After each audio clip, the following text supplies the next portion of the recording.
Olá, boa noite a todos na paz do Senhor. Quero externar a nossa alegria por poder nos juntar a você aí na sua casa, no seu lar, com sua família, para juntos fazermos um culto a Deus nesta noite, mais uma vez. Para tanto eu te convido para, reunido na sua casa ou onde você estiver, para nos unirmos nesta comunhão do Espírito, para este momento de celebração a Deus. Eu tenho te convidado e volto a refazer este convite para não ser apenas um participante do culto, esse culto transmitido conforme estamos fazendo. Você pode incorrer no perigo de ser um espectador apenas. Então eu quero te convidar a superar essas possíveis dificuldades e nos unirmos para fazermos realmente um momento de celebração a Deus. Nós nos unimos neste momento para isso. Portanto, eu te convido, vamos orar juntos, falar com Deus. E fazendo isso, nós já estamos dando por aberto esse culto que prestaremos juntos ao Senhor nesta noite. Oremos. Eterno Deus, nós te louvamos, te agradecemos pela oportunidade que nos é dada nesta noite, de nos achegarmos a Ti por meio da oração, pelos gloriosos méritos de Seu Filho Jesus. Te somos gratos pela vida que o Senhor nos deu, te agradecemos pela salvação que o Senhor nos proporcionou lá na cruz do Calvário, quando o Senhor assumiu ali o nosso lugar, pagando o preço do nosso resgate. Nós, nesta noite, juntos a esses Teus filhos que espalhados se encontram por todo esse território nacional, Pai, nós declaramos que Tu és o Senhor das nossas vidas, que Tu és o Senhor da igreja, que nós somos propriedades do Senhor, reconhecemos que Tu és aquele que cuida de nós e que nós somos dependentes do Senhor. É assim que nós nos pomos diante de Ti, ó Deus. Sustenta-nos por Tua graça e abençoe o Teu povo, aqueles que serão alcançados pela palavra que será ministrada, que o Teu Espírito possa operar nestes corações, trazendo quebrantamento, arrependimento, levando-os a confessar que Tu és o Senhor, Pai. Ó Deus, nós Te oramos, agradecidos, e isto fazemos em o nome precioso de Jesus, o Seu Filho amado. Teremos neste momento um momento de celebração com o nosso ministério de louvor. Eles estarão juntamente com todos nós, cantando e celebrando ao Senhor. Eu te convido para cantar conosco. E logo após, nós teremos a ministração da palavra. A palavra de Deus para o seu coração, a qual eu te convido para abrir o seu coração e receber esta palavra que virá ao nosso encontro nesta noite. Amém. Vamos adorar ao nosso Deus. Você aí na sua casa, com a sua família, onde você estiver, reserve este momento para se derramar na presença do Senhor, cantando Maranata, ora vem, Senhor Jesus. Aleluias.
Louvor.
Jesus, Maranata, ora vem, Senhor Jesus.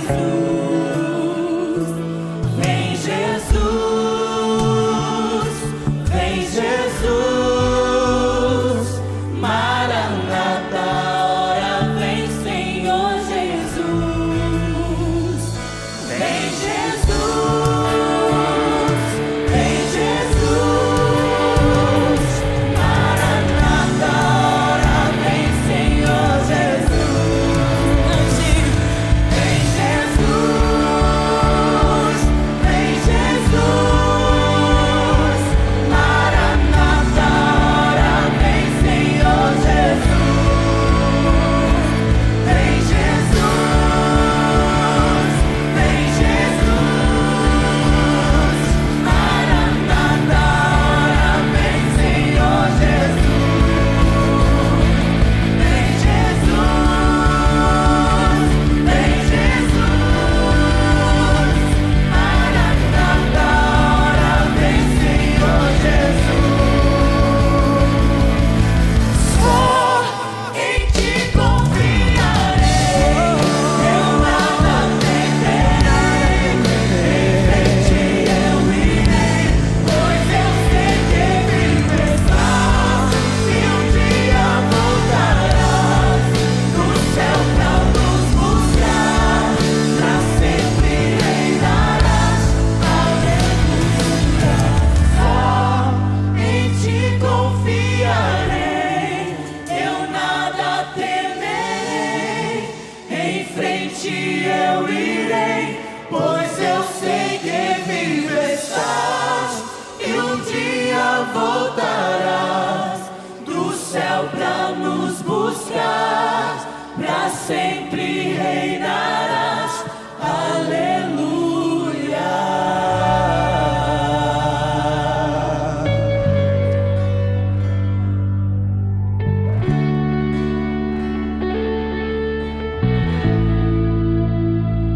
Aleluia.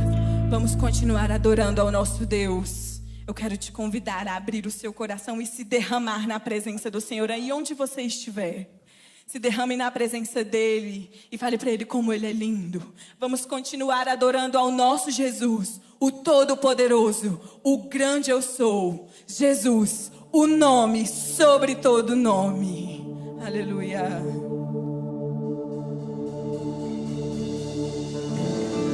No início essa palavra, com Deus Altíssimo,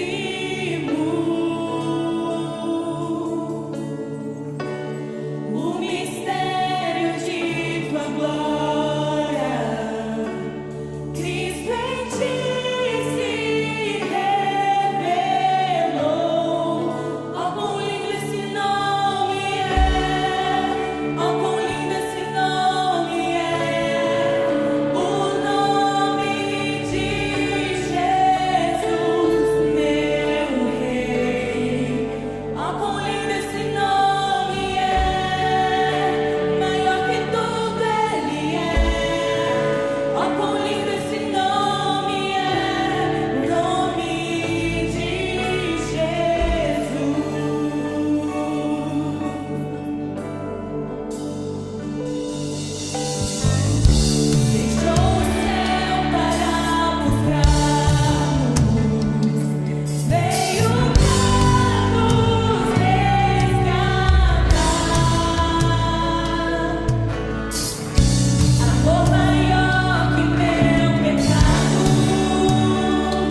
gostaria de, neste momento, convidar aqui o pastor Ademar Arruda, servo de Deus, amigo de todos nós.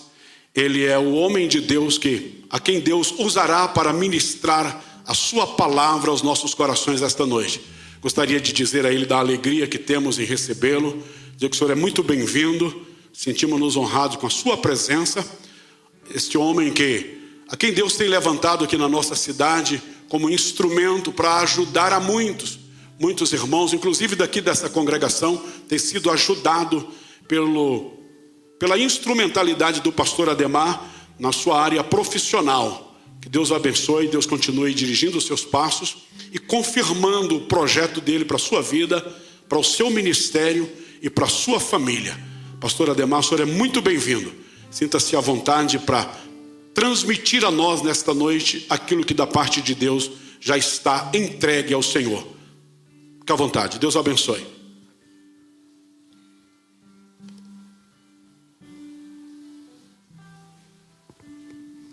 Glória a Deus.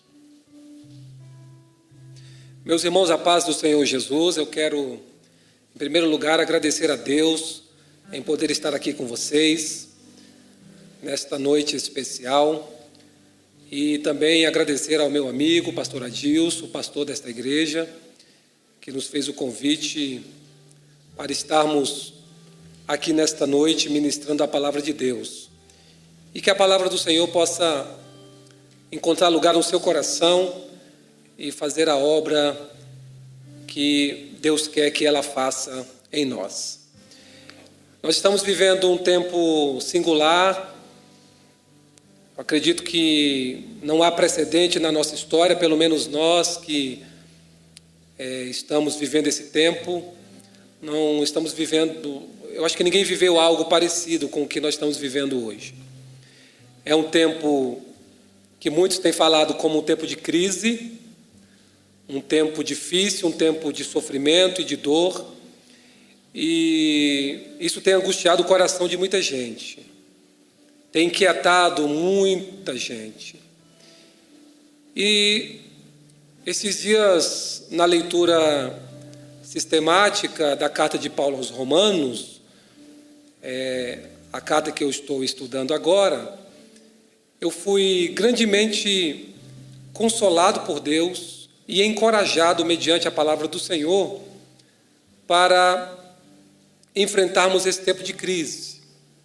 E é sobre isso que eu gostaria de falar nesta noite, sobre a segurança da graça em tempos de crise, e pensar sobre a relação do salvo em Cristo com o sofrimento desse tempo presente e o que este sofrimento deve produzir nas nossas vidas, na vida de todo aquele que é salvo em Cristo Jesus. Para isso nós vamos fazer menção da palavra de Deus na carta de Paulo aos Romanos, capítulo de número 8, a partir do versículo de número 18, que diz assim: porque para mim tenho por certo que os sofrimentos do tempo presente não podem ser comparados com a glória a ser revelada em nós. A ardente expectativa da criação aguarda a revelação dos filhos de Deus, pois a criação está sujeita à vaidade, não voluntariamente, mas por causa daquele que a sujeitou, na esperança de que a própria criação será redimida do cativeiro da corrupção para a liberdade da glória dos filhos de Deus.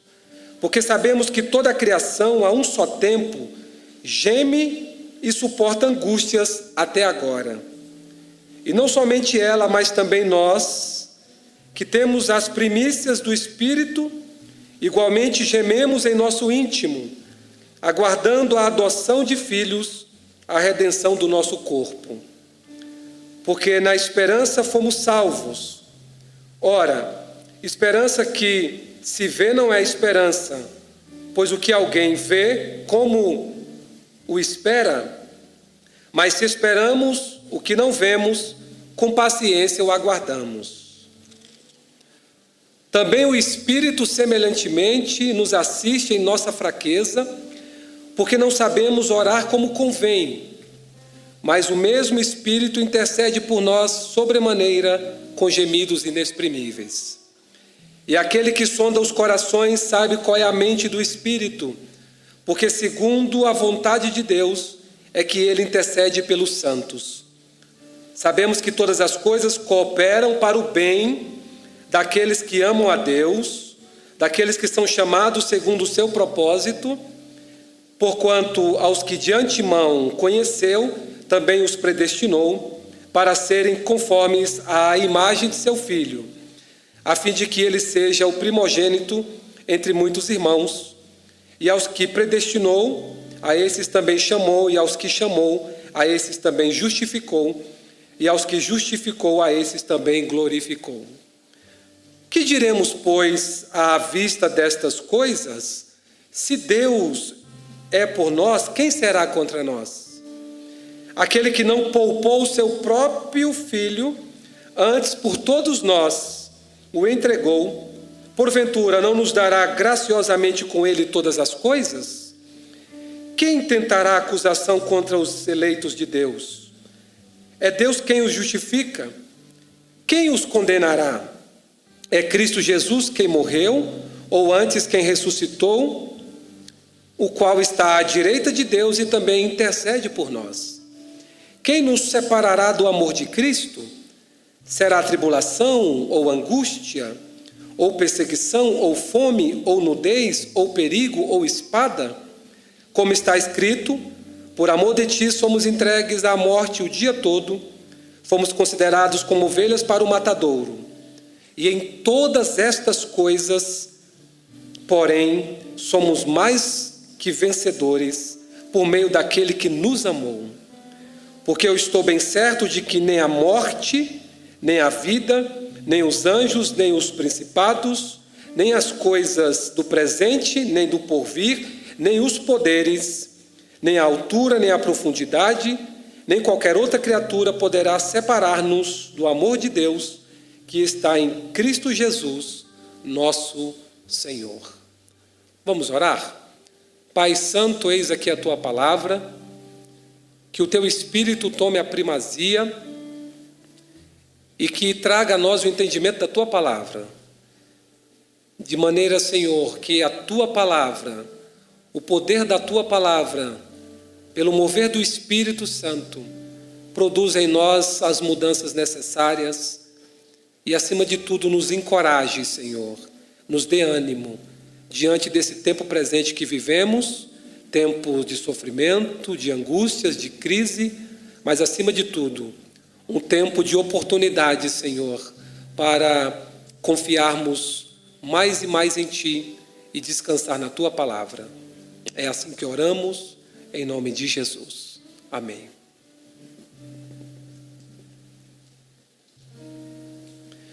Meus queridos irmãos, a carta aos Romanos é uma defesa inquestionável da graça de Deus revelada na pessoa de Jesus Cristo. É uma exposição didática em que Paulo apresenta a justificação do pecador pela fé no sacrifício vicário de Cristo. Portanto, Paulo vai argumentar que nós somos justificados pela fé no sacrifício de Cristo Jesus. E ele vai discorrer esse tema, trazendo a excelência da graça. Desde o capítulo 1, Paulo já, ao saudar os irmãos ali em Roma, defende o seu apostolado como um apostolado vindo da parte de Cristo e traz a condição pecaminosa de todo homem. Todos pecaram. No capítulo 2 e capítulo 3, Paulo vai dizer, porém, que não foram só os gentios que pecaram. Gentios e judeus também são culpados diante de Deus. Tanto a circuncisão como a incircuncisão devem se render à graça de Cristo e à justificação pela fé no sacrifício de nosso Senhor e Salvador Jesus Cristo. como ele se dirige aos judeus, no capítulo 4 ele traz à luz Abraão, que foi justificado pela fé, na promessa de uma nova aliança perfeita em Cristo Jesus. Capítulo 5, Paulo vai dizer que é mediante a justificação pela fé que se alcança paz com Deus. Ao contrapor Adão com Jesus, sendo Adão o primeiro homem que pecou e por quem o pecado adentrou no mundo, Paulo vai dizer, por Cristo, por este homem perfeito Cristo, entrou também a graça de Deus e ela abundou onde o pecado abundava. É a justificação pela fé. Onde o pecado reinava, a graça de Deus abundou na pessoa de Cristo Jesus. Paulo orienta no capítulo 6 que a graça, porém, não traz libertinagem. Alguns irmãos não entenderam a mensagem da graça e achavam que a graça era permissiva, se permitia tudo fazer. E Paulo vai dizer que não, que na verdade a graça, ela nos liberta do pecado, porém nos faz servos da justiça de Deus.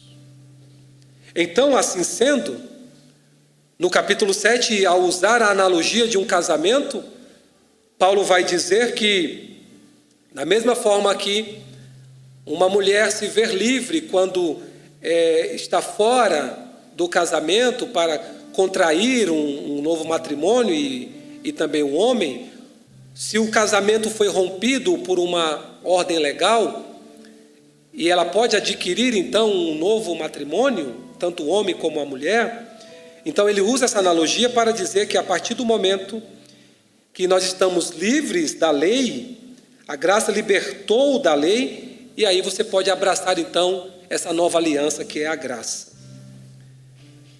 Diante disso, Paulo chega aqui no capítulo de número 8, onde ele começa dizendo que para estes que estão debaixo da graça, para os que são salvos em Cristo, já não há condenação. Para aqueles que estão em Cristo, que estão debaixo da graça, os salvos no Senhor. E esta graça, segundo Paulo, aqui no capítulo 8, ela vai nos conduzir a uma vida no Espírito e não na carne. Dos versículos 1 ao versículo 11. A graça nos conduz a viver no Espírito e não na carne. Logo adiante, dos versículos 12 ao versículo 17, Paulo vai dizer que esta mesma graça, sob a qual estamos debaixo, que não nos traz condenação, ela nos torna então filhos de Deus, portanto, herdeiros de Deus e co-herdeiros de Cristo. Agora, perceba o versículo de número 17.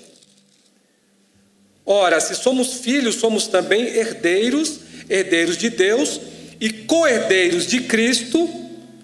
Se com Ele sofremos, também com Ele seremos glorificados. Então perceba que estar debaixo da graça, a condição de salvo, nos torna filhos, herdeiros de Cristo, tanto em seu sofrimento, como também em sua glória. E a partir deste ponto, aqui, do versículo 18 ao versículo de número 39, onde nós lemos, nós veremos a relação dos salvos com o sofrimento do tempo presente e o que ele deve representar para nós no que diz respeito às coisas futuras. Vejamos,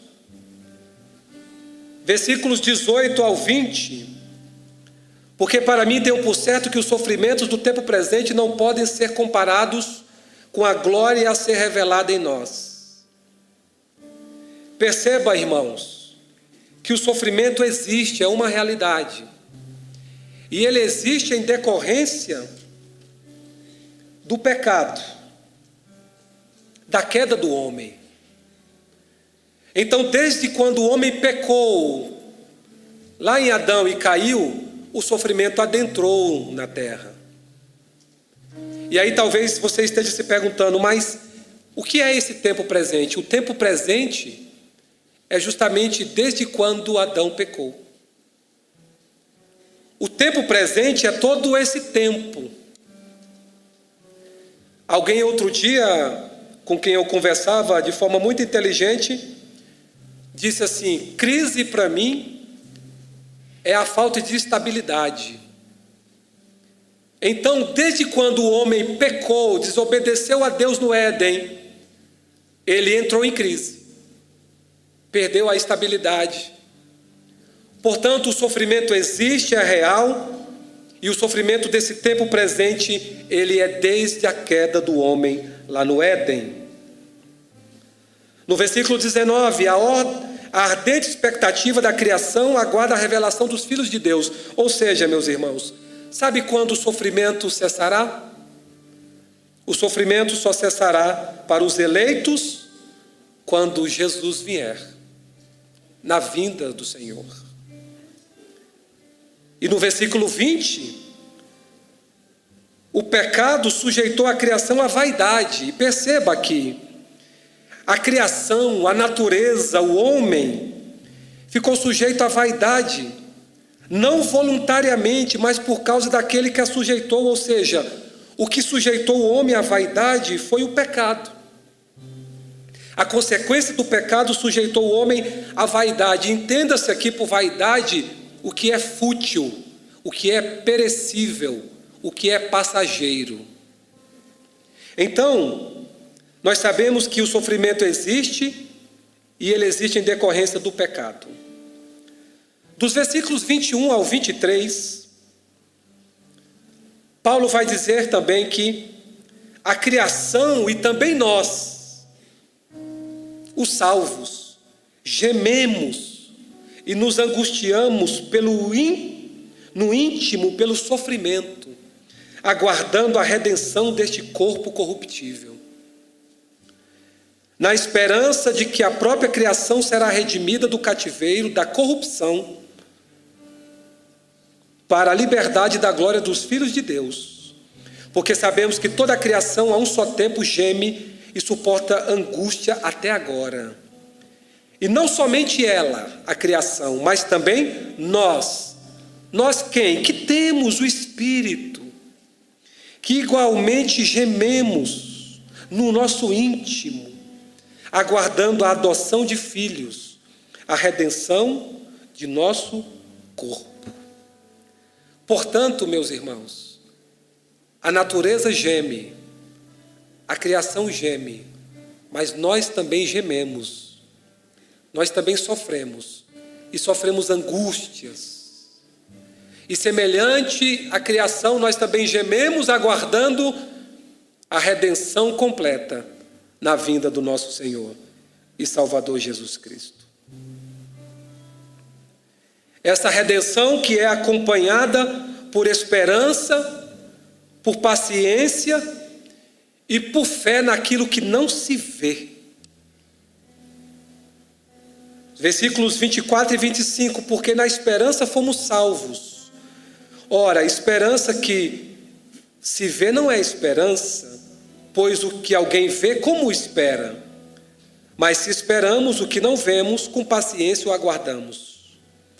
Nós estamos aguardando a redenção, gemendo, mas ao mesmo tempo nós somos cheios de esperança. Nós temos essa esperança viva de que Jesus em breve voltará. E com paciência e longanimidade esperamos. E com fé esperamos, porque nós somos justificados por esta fé, pela fé no sacrifício de Jesus, o Filho de Deus.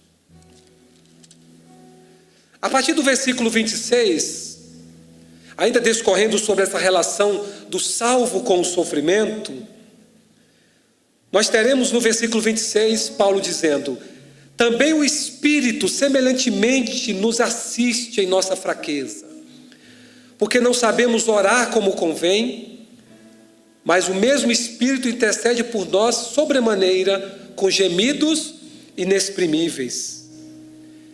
Perceba que o sofrimento é real, que o sofrimento, ele também nos alcança, e ele pode nos abalar. Nós podemos ficar assim abalados pelo sofrimento, a ponto de nos sentirmos fracos, de nos sentirmos desmotivados, de perdermos por um momento a esperança. E quando a gente está fraco, irmãos,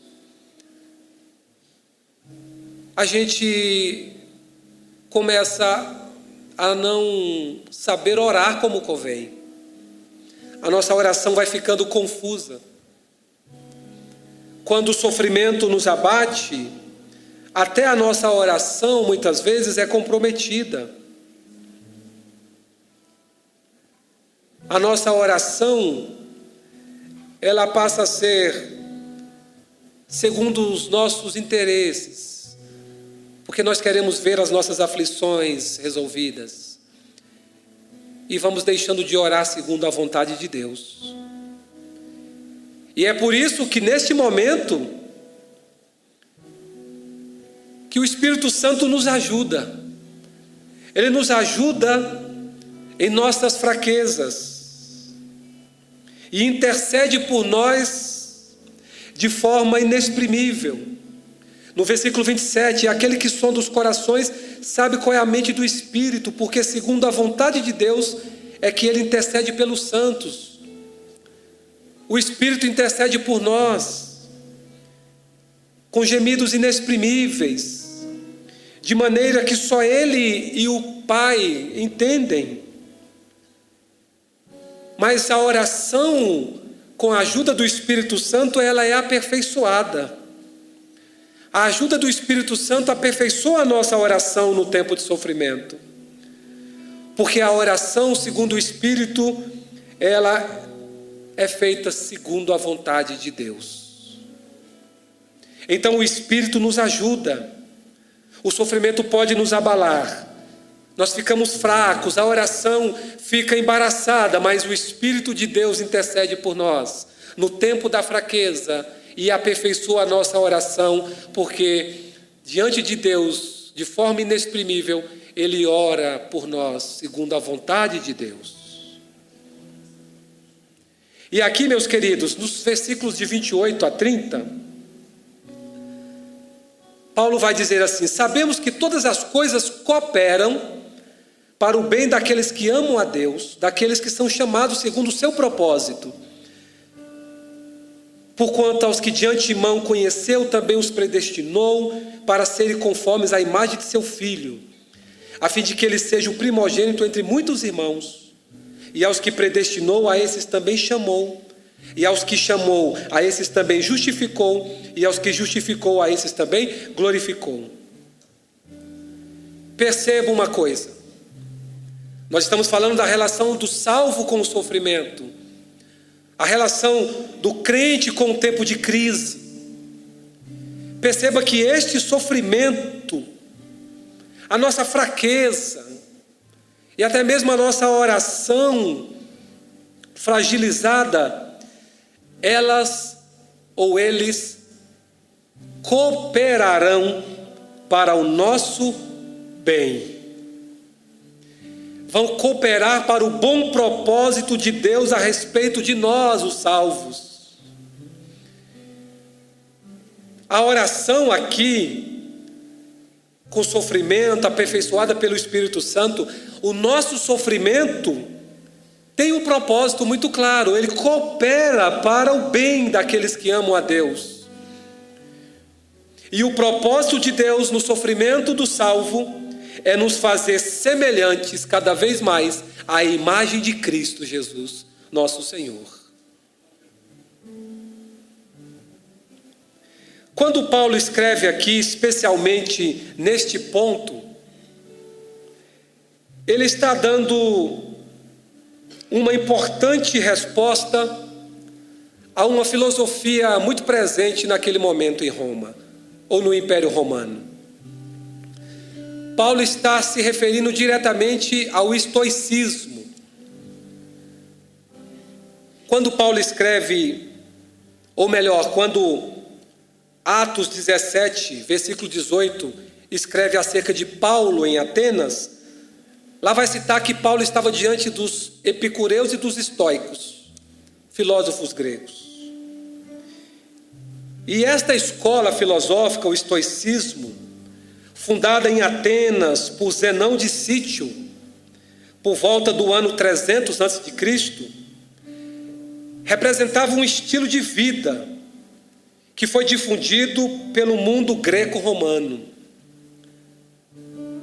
Classificava-se em 3 períodos, chamado estoicismo antigo, dos séculos 6 ao século 3 a.C., o estoicismo médio, dos séculos 2 ao século 1 a.C., e o novo estoicismo, do século 1 ao século 2 depois de Cristo. Então, esse novo estoicismo aqui é também denominado de estoicismo romano, contemporâneo à escrita de Paulo. E essa filosofia teve grande influência sobre o pensamento e a política romana, sendo difundida e propagada em todo o Império Romano. Os seus principais representantes foram 3: Sêneca, um filósofo e escritor e político romano; Marco Aurélio, um dos últimos imperadores de Roma, foi governante de Roma de 161 a 180 depois de Cristo; e Epiteto, um filósofo escravo romano que foi conselheiro do imperador Nero. Esses foram os principais pensadores do estoicismo. E o que o estoicismo pregava sobre o sofrimento? O estoicismo dizia que nós não temos controle sobre os eventos externos, somente temos controle de nossas próprias ações, de nossos pensamentos e de nossas atitudes. Também os estoicos diziam que todo ser humano tinha que atingir um estado de apateia, que significa apatia. Ou seja, a apateia era um estado de total indiferença a qualquer sentimento ou emoção. Os estoicos não se sensibilizavam com nada. Não se sensibilizavam com a alegria, com a tristeza, não se sensibilizavam com o prazer ou com a dor, e muito menos com o sofrimento. Era um estado de apatia. Qualquer sentimento ou emoção eram indiferentes. Para os estoicos, o sofrimento fazem parte da vida, são fatalidades e não mudam em nada a ordem do universo. Portanto, o que o estoicismo pregava? O sofrimento não tem sentido nenhum e nem propósito nenhum na vida de uma pessoa. As pessoas sofrem porque faz parte do cosmos sofrer. São fatalidades. Passar por uma epidemia, perder alguém querido, para o estoico não representava absolutamente nada. Era um estado de apatia completa. E aqui Paulo, então, de forma apologética, confronta este pensamento filosófico de Roma entre os romanos. Paulo está dizendo que o sofrimento para o cristão, diferentemente do que pensavam os estoicos, ele tem um propósito. O sofrimento do tempo presente tende a nos aproximar de Deus, de nos fazer mais parecidos com Cristo. Ele vai dizer que este sofrimento nos torna aqui, em sequência dos versículos 29 e 30, conhecidos, e não somente conhecidos de Deus, mas também predestinados, e além de predestinados, chamados além de chamados justificados e, por último, glorificados em Cristo Jesus. Então o sofrimento tem um propósito. O sofrimento do tempo presente na minha vida e na tua vida atende a um propósito de Deus e coopera para o bem daqueles que amam a Deus, que é nos tornar segundo a imagem e semelhança do Cristo. E na parte final do capítulo, dos versículos 31 ao 39, Paulo então reafirma, ou afirma, ou deixa muito claro o amor de Deus revelado em meio ao sofrimento. E não somente isso, mas também a segurança do salvo em Cristo diante do sofrimento. Dos versículos 31 ao 34, Paulo vai dizer: que diremos, pois, à vista destas coisas? Se Deus é por nós, quem será contra nós? Ele está dizendo, à vista de tudo isto que nós estamos sujeitos, à vista de todo esse sofrimento, do tempo presente, diante de tudo isso, ainda assim, quem será contra nós se Deus é por nós? Eis aqui o amor de Deus revelado na entrega do Filho, versículos 32 ao 34, foi um investimento muito alto. Aquele que não poupou seu próprio Filho, antes por todos nós o entregou, porventura não nos dará graciosamente com ele todas as coisas? É a prova do amor de Deus, a entrega do Filho, a sua morte e a sua ressurreição, revela o alto investimento de Deus em nós, como também nos garante a justificação da parte de Deus e o acesso às coisas gloriosas que estão em Cristo Jesus. É o amor de Deus revelado em meio ao sofrimento. Nós não estamos sozinhos. Nenhum sofrimento deste tempo presente pode ser maior do que a aliança da graça firmada no amor de Cristo. Nenhum sofrimento deste tempo presente pode ser maior do que o amor de Cristo e a justificação pela fé no seu sacrifício. Nenhum sofrimento deste tempo presente deixa de representar ou de cumprir um propósito de Deus. Nada pode nos separar do amor de Cristo. Nem as tribulações, nem as angústias, nem o perigo, nem as pandemias, ou até mesmo a morte, como Paulo diz no versículo 36.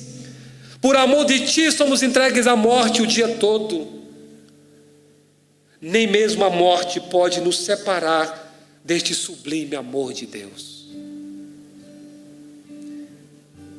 Porque Deus, em Cristo, já nos fez mais do que vencedores. No versículo 37. Em todas estas coisas, porém, somos mais que vencedores por meio daquele que nos amou. Então, meus queridos, diante do sofrimento desse tempo presente, nós devemos nos relacionar com sabedoria, com entendimento, com piedade, com coração quebrantado, com discernimento, sabendo que o sofrimento do tempo presente cumpre um propósito de Deus em nós e que nada e nenhum sofrimento pode nos separar do amor de Cristo. Eu termino aqui fazendo 5 aplicações práticas para as nossas vidas. Primeiro, o sofrimento não é exclusividade de um grupo de pessoas, mas é inerente a todo ser humano. Paulo, no capítulo 3 e versículo 23 de Romanos, ele vai dizer que todos pecaram e foram destituídos da glória de Deus e carecem da glória de Deus. Todo ser humano está sujeito ao sofrimento, inclusive nós, os salvos. Nós não podemos achar que Deus está tratando só conosco ou só com as pessoas que estão lá fora. Como se nós fôssemos os únicos a estar padecendo isto. Não é tempo de se vitimizar. O sofrimento é inerente a todo ser humano. Todos no planeta Terra estão sofrendo de alguma maneira, inclusive os salvos em Cristo. Segundo, o sofrimento do salvo será sempre uma boa prova de nossa fé e do nosso amor ao Cristo. É diante do sofrimento, queridos irmãos, que a nossa fé se faz prevalecer ou se mostra vulnerável. O sofrimento será sempre uma ferramenta, um instrumento que Deus usa para, de alguma maneira, a gente se perceba e perceba onde está a nossa fé. Acaba sendo um termômetro. Muitos, diante do sofrimento, desistem, ficam à beira do caminho. Outros preferem lutar com dignidade, com esperança e com fé seguir adiante. Terceiro, o sofrimento do salvo deve produzir mudanças profundas em nós, a ponto de cada vez mais nos parecermos com Cristo. A pergunta que nós temos que fazer é: que sentido nós daremos a tudo isto depois que isto passar? Porque a pandemia vai passar. Mais cedo ou mais tarde ela vai passar. E está se avizinhando para que passe. Agora a pergunta é: qual é o sentido que nós vamos dar à nossa vida? Qual o sentido que nós daremos à vida em comunidade? Qual o sentido que nós daremos à vida enquanto igreja? Qual o sentido que nós daremos na nossa relação com Deus? Qual o sentido que nós daremos ao próprio sofrimento, porque ele continuará existindo? A pergunta é: quando tudo isso findar, mudanças acontecerão em nós? Eu espero sinceramente que sim, que todos nós possamos produzir mudanças efetivas. Quarto, nós podemos sofrer tribulações, angústias, dores, medos, doenças ou até mesmo morrer. Entretanto, já não há condenação para os que estão em Cristo Jesus e que andam segundo o Espírito. Estas coisas todas podem nos alcançar aqui. Elas podem tocar até mesmo na nossa carne, afligir a nossa alma. Mas diante de tudo isso, irmãos, e do sofrimento do tempo presente, não há condenação para os que estão em Cristo Jesus. Termino dizendo o seguinte: o sofrimento do salvo, o sofrimento do tempo presente, é o prenúncio da gloriosa eternidade ao lado do Senhor Jesus. Versículo 32 do capítulo 8. Aquele que não poupou o seu próprio filho, antes por todos nós o entregou, porventura não nos dará graciosamente com ele todas as coisas? Então, bom ânimo. O sofrimento desse tempo presente que aflige a mim e a você, que aflige aos nossos irmãos e amigos, os nossos parentes, familiares, que aflige a terra. Esse sofrimento para o salvo em Cristo, ele prenuncia e abrevia a eternidade ao lado do Senhor Jesus. Que Deus te abençoe e renove as tuas forças nesse tempo de crise. Em nome de Jesus. Amém.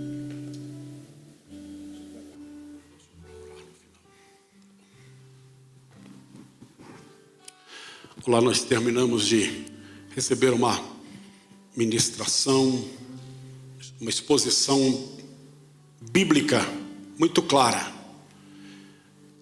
atendendo pelo menos dois aspectos da vida. Primeiro, o pastor, de forma muito clara, ministrou uma palavra a você que ainda não recebeu Jesus em sua vida dizendo que você só poderá obter por meio da graça.